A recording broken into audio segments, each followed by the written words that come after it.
Good morning, fellow punchers. The clock on the wall is 7:30 a.m. on Thursday morning. Went to Sligo races yesterday evening and didn't get back until about after 10. There was a couple in the tracker, all right, so I decided I'd have a look at Leopardstown. There's 4 handicaps. But I nodded off on the armchair and I waited until this morning to do it. Good crowd in Sligo. Met a few. One of the first people I met was Michael Dara, originally from the UK. What brought him to Sligo? Yep, love. He's there 20 years, and his wife Kathy. Michael Dara said he's Sligo's Mickey D, and it was great to hear they had followed me for 11 months when their son was in Beaumont Hospital in Dublin with a bad illness, and they used to watch me every morning with a coffee, so it said it kept them going, so that was good to hear. I also met Gary Street from Sligo, long time follower as well. Shout out to Tom Rillans from Corrigan Row.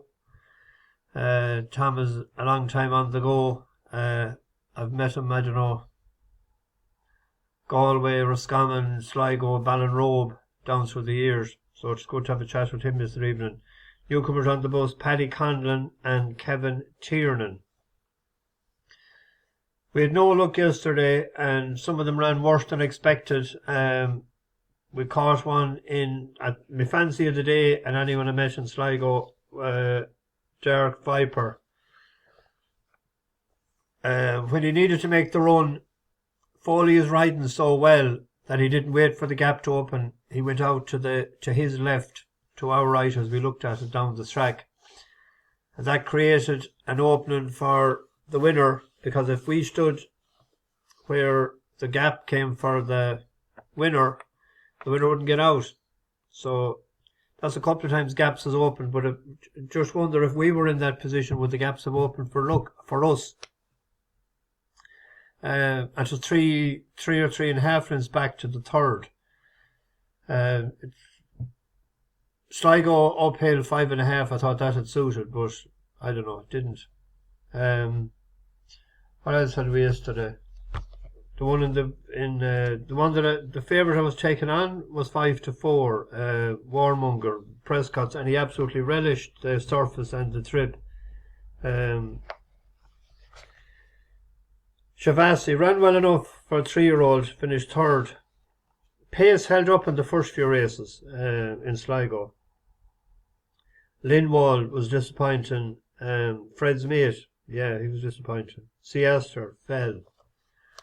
One of those days.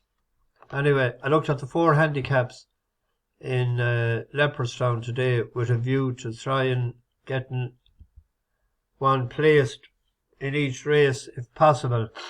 5-1 the field in the 6:52. I looked at Land Rover. 12-1 poke. 5 places. It's only a 3-year-old. But it won. See, good ground, I think, and I think 7 furlongs will suit, but when it won in Sligo, it was on good ground. It was third in Fairy House on good ground, and then on good firm the last day in Navan. It used to be in England, and it started off handicapping at 78. So even after winning a race, it's 67 now. And that, I don't know what his first name is, O'Sullivan. He's riding it, but he gave a lovely ride, I thought, to a horse of ours in Galway. Cuban Confusion. He ran on to be second, but he done all right, I thought, for £10 claimer. So taking off 10 there, that'll bring him down to 57. The 3-year-old. That's the first one. In the 7:22, it's 9-2 or 5-2 on the field as well. 9 furlongs. Tall Story selection in that for the very much informed Ross O'Sullivan. 7 for 15, 46% in the last 14 days. But this came from Joe Murphy's yard, which is rated 72. Now that's 3 years ago. Has never won a race, but this is the lowest it's ever been. 47. This is basement. You can't go any lower than 47. But it had a good run the last day, 7 furlongs,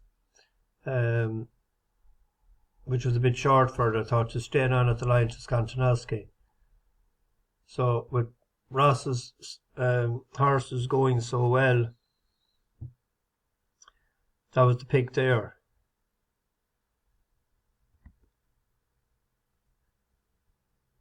Seven to 1 the field in the 752.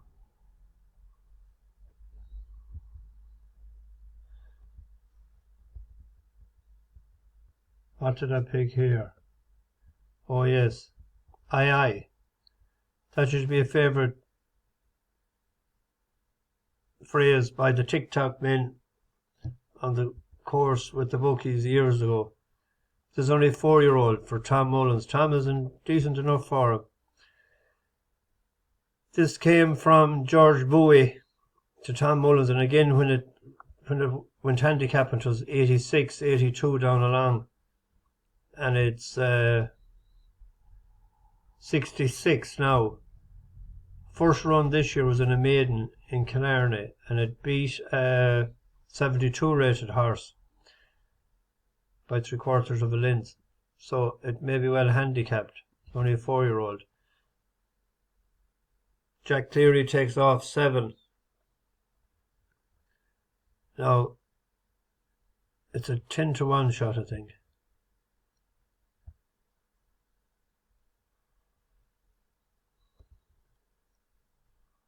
Ten to 1 in places there, 9 to 1 now. And in the last one it's a free for all nearly, because there's very little jockey for him in it. I went with Riyami for D Poggy or Poggy. This is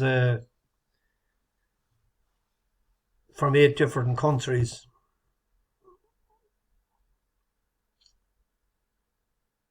I went on one that mightn't be hard ridden, and it'll get the trip 1-7. Behind Bustleton the last day, in for a penny Shireen over hurdles. Won in Dundalk a couple of times, over 2 mile, so the ground won't be too bad when it's not soft. One horse in England with an each way play, I thought, was one way back before. Eminency. It's change years. It ran in the International the last year, but 7 furlongs was too fair. 6 to 1 shot. Behind Northern Express. It used to be with Clive Cox. We backed it a couple of times here, but just behind Quinault last year. It ran decent enough. It was 86, 87. It's still pretty much the same mark, but it's fairly consistent. It's only beaten 5 lengths at the International over 7 furlongs. Back to 6. If it runs to that race in Goodwood or in behind 3 for, it has a shot at winning, but each way play. I see our buddy Alligator Alley is out this evening as well. He went up £4 for winning the last day. But when I didn't tip him the last day, I didn't put him up. I know people backed him. I seen it in the comment section. Great old reliable horse. He was down to his lowest 79 in Youngs. I think that's in the 7 o'clock, isn't it?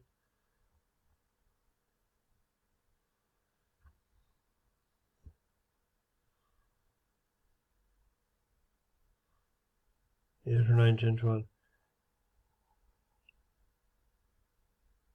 These race and league, anything can happen.